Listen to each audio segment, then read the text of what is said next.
Hey, I'm Ernesto, your local Bay Area realtor, and thanks for checking out my YouTube channel. On today's video, we're going to be covering Proposition 19.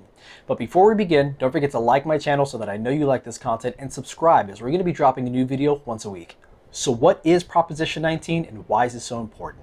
Proposition 19 went into effect April 1st of 2021, so it's pretty recent. And the benefits are that it allows more people than ever, more flexibility than ever in relocating anywhere in the state of California and keeping their tax bill either exactly the same or greatly reduced because of the new law, which is awesome. While there are different subgroups of people that will benefit from Proposition 19, the biggest beneficiaries is going to be anyone that's over the age of 55. Proposition 19 allows you to move anywhere in the state, whereas under previous tax law, only 11 counties would allow you to transfer your tax bill.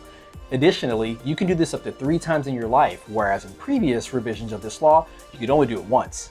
So before we move forward with an example of what can happen as a result of Proposition 19, first let's understand how property taxes are calculated in the state of California. In the state of California, your property taxes are 1% of the purchase price of your property, and they cannot go up by more than 2% in any given year. So it's kind of like rent control for your property tax bill. And so what you find is that people that have been in their homes for a very long time have that original tax bill that is super duper low compared to today's standards, which causes them to potentially not want to sell their house.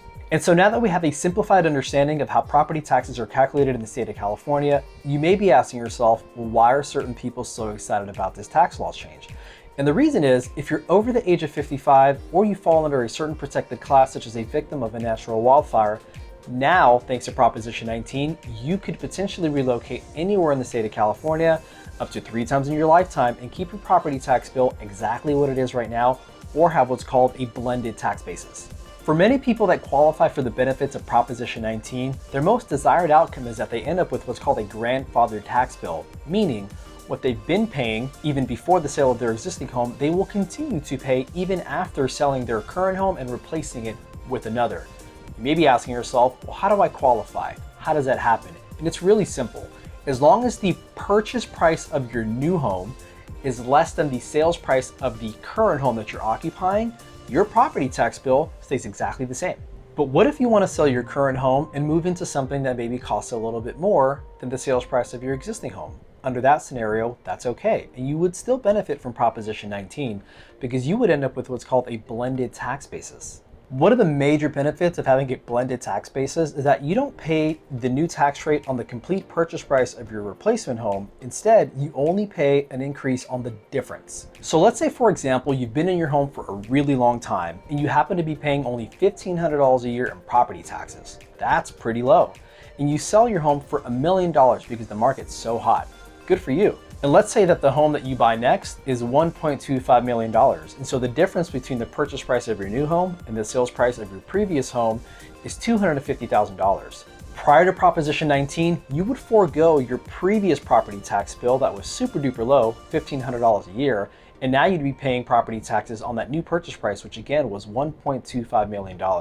Thanks to Proposition 19, you bring with you that $1,500 tax bill, and the only amount by which it increases is that $250,000 purchase and sales price difference, and that gets taxed at 1%, and that gets added to your old tax basis, which results in a blended tax bill. So as you can see, if you're over the age of 55, or you fall into one of the protected classes, upon the sale of your existing home, no matter how you slice it, as long as you stay within the state of California, your tax bill is going to stay exactly the same or be greatly reduced thanks to a blended tax basis. So with all this good news about Proposition 19 and encouraging people to sell their homes so that they can create more inventory on the market, what's the catch to Proposition 19?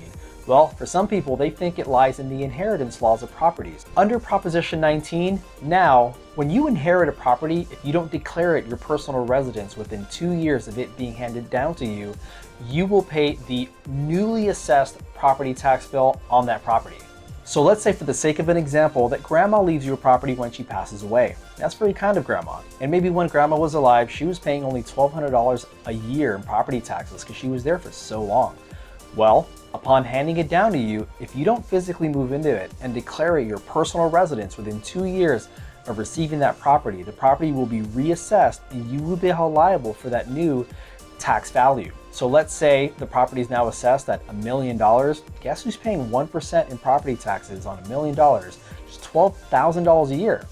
It's you. So thanks for watching my video. I hope you found it useful. As you can see, Proposition 19 is a big change in how we tax property taxes in the state of California. If you have any questions whatsoever on anything real estate related, specific to Proposition 19 or otherwise, send me a message and I'll be sure to reach out.